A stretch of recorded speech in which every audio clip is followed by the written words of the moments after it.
Brother, आप लोग कैसे हो? मेरा न्यू वीडियो में आप लोग का वेलकम है। फिर एक धमाका संग लेके आ चुका हूँ आप लोग के बीच में। जो भाई मेरे गाना को सुनते हो तो लाइक करें, कमेंट करें, शेयर करना भूलें।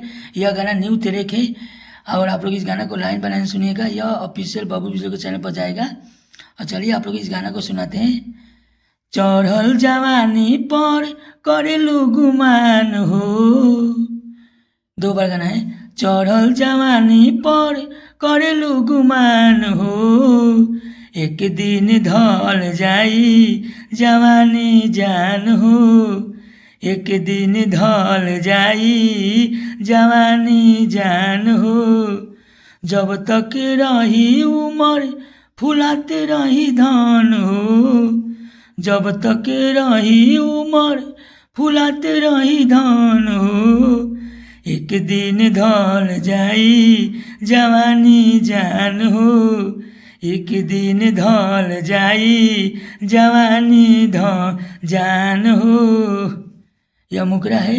आप लोग इस गाना को तेरेक बनवा के गा सकते हो फ्री में। चलिए अंतरा तू सुनाते हैं। अंतरा 1 सुनिए और अंतरा सुनिए। भाई के चैनल को सब्सक्राइब करना भूले। जो नए हैं आप लोग को सब्सक्राइब करें, लाइक करें, कमेंट करना भूले। चलिए अंतरा 1 सुनाते हैं। पाउडर क्रीम लगावल होई बेकार हो, एक दिन दहिया तोहारे होई अंधकार हो। यहाँ 2 बार गाना है। पाउडर क्रीम लगावल होई बेकार हो, एक दिन दहिया तोहारे होई अंधकार हो।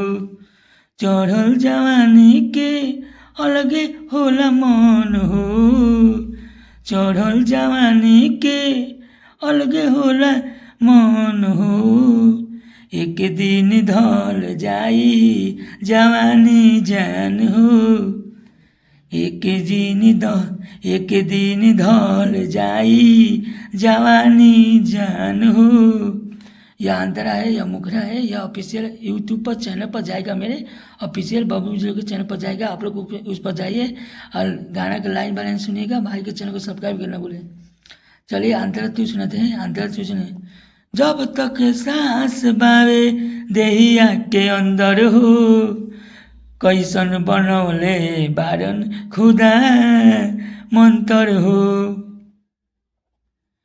जब तक सांस बावे देहिया के अंदर हो, कैसन बनौले बारेन खुदा अंदर हो।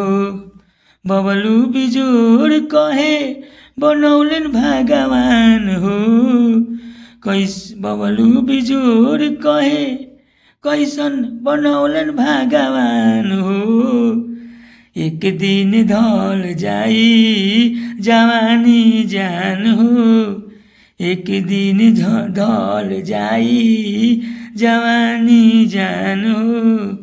चलिए अगला वीडियो में आप लोग का वेलकम रहेगा। फिर धमाका संग क्या होगा आप लोग के बीच में। आजकल शॉर्ट वीडियो ज़्यादा बना रहे हैं क्योंकि थोड़ा टाइम कम मिल रहा है, इसलिए। चलिए अगला